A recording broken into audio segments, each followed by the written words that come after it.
Très heureux de vous retrouver pour une nouvelle édition de Flash sur la MIFA Production et Ondo TV. Mesdames et messieurs, bonsoir et bienvenue. En image, suivons l'interview du président de la transition, son Excellence, le colonel Assimi Goïta, sur le bilan de la participation malienne au 9e sommet du Forum sur la coopération sino-africaine. Nous avons répondu à l'invitation du président Xi Jinping pour participer au 9e forum du sommet Chine-Afrique, qui est une grande rencontre de partenariat entre la Chine et ses partenaires africains. Donc, en marge de ce sommet, on a été reçu par le président Xi Jinping pour faire le point de notre coopération. Le Mali, la Chine et le Mali entretiennent des relations de fraternité, des relations qui sont vieilles plus de 60 ans. Et ces relations ne cessent de se renforcer davantage. Et ces relations se portent, entre autres, au niveau de la défense et la sécurité, au niveau de l'éducation, au niveau de l'agriculture, au niveau du secteur énergétique. Donc pratiquement tous les domaines intéressant la vie de nos populations. Donc nous avons fait le point de cette coopération, mais aussi sur demande du président Xi Jinping, il a été décidé d'élever le niveau de notre partenariat à un partenariat stratégique. Et cela a tout son sens. Et pour cela, on a décidé que les deux ministres des Affaires étrangères commencent à organiser une visite d'État au cours de laquelle nous allons définir les périmètres de notre partenariat stratégique. Aussi, nous avons discuté de certains nombre de projets qu'on devait finaliser. Il s'agissait d'avoir le financement de SAFODE, et cela a été un acquis. Aussi, il y avait d'autres projets dont on a pu rêver, on a pu accélérer le processus, notamment la construction de l'Assemblée nationale. Et ces fonds avaient été attribués au Mali il y a longtemps, mais compte tenu de certains problèmes, ils avaient mis en instance. Donc nous sommes parvenus aujourd'hui à ressusciter ce projet. Donc le financement de la construction de la nouvelle Assemblée, ensuite la construction de la plaie du centre diabétique. Donc tous ces deux projets aujourd'hui ont été aussi acceptés.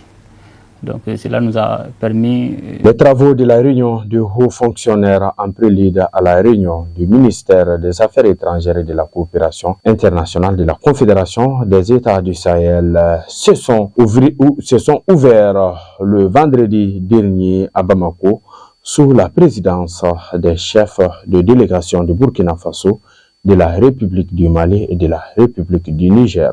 Lors de la cérémonie d'ouverture, les chefs de délégation ont souligné avec satisfaction l'adoption des traités portant la création de la Confédération des États du Sahel, AES, le 6 juillet dernier à Niamey, et qui consacre désormais l'inauguration d'une nouvelle dynamique géopolitique majeure dans les sous-régions.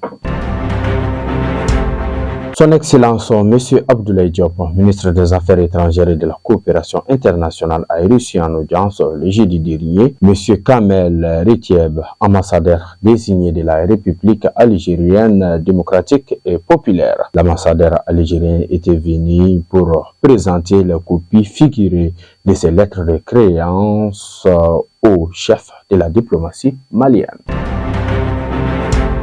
Affaire d'avions présidentiels et équipements militaires, les accusés à la barre le 17 septembre prochain. L'information est confirmée par le parquet de la Cour d'appel. L'ex-ministre ainsi que d'autres anciens membres du gouvernement d'Ibrahim Boubacar Keïta sont poursuivis pour des irrégularités dans l'affaire d'achat de l'avion présidentiel et équipements militaires. Le ministre de la Réconciliation, de la Paix et de la Cohésion nationale a informé le Conseil des ministres de l'organisation de la 3e édition de la Semaine nationale de réconciliation. La tenue de la semaine est fixée du 15 au 21 septembre de Chaque année, elle a été instituée pour renforcer la paix, la réconciliation et la cohésion sociale au Mali. Le thème de cette année, solidarité et unité nationale autour des victimes des inondations dans l'espace AES.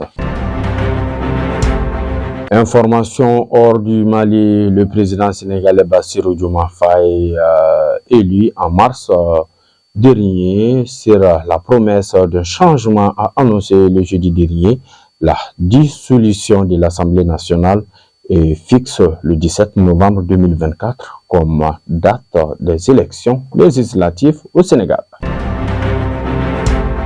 Les États-Unis ont annoncé le jeudi dernier soutenir la création de 2 sièges permanents au Conseil de sécurité de l'ONU pour les pays africains, mais sans droit de veto.